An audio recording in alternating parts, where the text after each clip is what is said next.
Hi friends, நாங்கள் இப்போ திருவனந்தபுரம் தான் போகிறோம், கேரளா.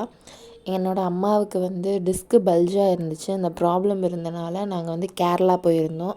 இப்போ வந்து ஆப்ரேஷன் பண்ணி இப்போ நல்லா இருக்காங்க. நான் ஏன் இந்த வீடியோ போடுறேன்னா, தமிழ்நாட்டில் நிறையா பேருக்கு இந்த ஹாஸ்பிட்டல் வந்து தெரியலை.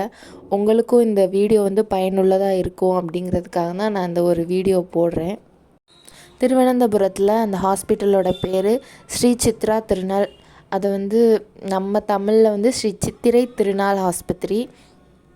இது முழுக்க முழுக்க இந்த ஆஸ்பத்திரியில் வந்து கேரளா கவர்மெண்ட் ஹாஸ்பிட்டல் தான் இது. இந்த ஹாஸ்பிட்டல் போகையில் நம்ம என்னென்ன தேவையானது அப்படின்னா, first ration card, Aadhaar card எல்லாமே வந்து ஜெராக்ஸ் வந்து நீங்கள் எடுத்துக்கணும். அங்கேயே வந்து நீங்கள் வீட்டிலேருந்தே ஜெராக்ஸ் எடுத்தும் கொண்டு போகலாம். அங்கேயே வந்து ஜெராக்ஸ் எடுக்கிறதும் ஹாஸ்பிட்டல் பக்கத்துலேயே இருக்குது. ஃபஸ்ட்டு வந்து ரேஷன் கார்டு தான் ரொம்ப முக்கியம். அது ஏஏஒய் கார்டா இல்லை பிஹெச் கார்டா அந்த மாதிரி பார்ப்பாங்க. அதுதான் ரொம்ப முக்கியம். அதுக்கப்புறம் ரொம்ப முக்கியமானது வந்து நம்ம தமிழ்நாடு கவர்மெண்ட்டில் வந்து வாங்கின அந்த காப்பீட்டு கார்டு வந்து அங்கே கேரளாவில் அந்த கார்டை வந்து ஏற்றுக்கிற மாட்டாங்க. முக்கியமாக இந்த ஹாஸ்பிட்டலுக்கு வந்து நம்ம எடுத்தோன்னே போக முடியாது.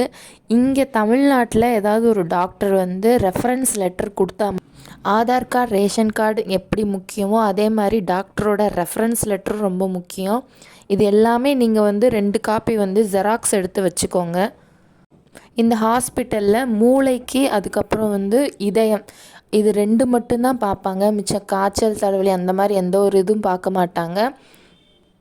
அதுவும் இல்லாமல் இந்த ஹாஸ்பிட்டலில் 3rd கிரேட் அந்த மாதிரி பேஷண்ட்ஸை வந்து அலோவ் பண்ண மாட்டாங்க, அட்மிட் பண்ணவும் மாட்டாங்க.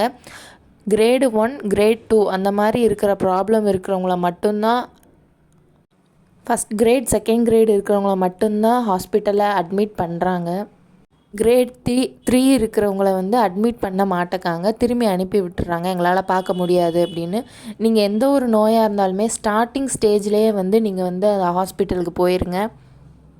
நம்ம இங்கே தமிழ்நாட்டில் ஸ்கேன் எடுத்துருப்போம்ல, அதை நல்லா தெளிவாக எடுக்கிற ஒரு ஸ்கேன் சென்டரில் வந்து நீங்கள் வந்து ஸ்கேன் எடுங்க. அது மட்டும் இல்லாமல் இங்கே வந்து முக்கியமானது வந்து சிடி கேட்பாங்க. நம்ம ஸ்கேன் சென்டரில் நம்ம இது எடுக்கையிலேயே வந்து நம்ம சிடியும் கேட்டுருங்க. அதுக்கு ஒரு 200 தான் கேட்பாங்க. நாங்கள் வந்து இது எங்களுக்கு வந்து தெரியலை. நாங்கள் வந்து கேரளா போயிட்டு திரும்பி வந்து நாங்கள் ஸ்கேன் சென்டரில் போய் அந்த சிடி வாங்கிறதுக்காகவே எங்களுக்கு ஹாஸ்பிட்டல்லேருந்து திரும்பி அனுப்பி விட்டாங்க.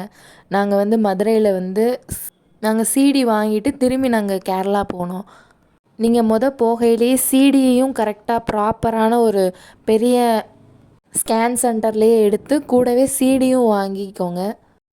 இங்கே மருத்துவ செலவே, அதாவது ஆப்ரேஷனே வந்து கிட்டத்தட்ட ஒரு 1,50,000க்குள்ளே தான் முடியும். ஆனால் தமிழ்நாட்டில் அந்த மாதிரி கிடையாது.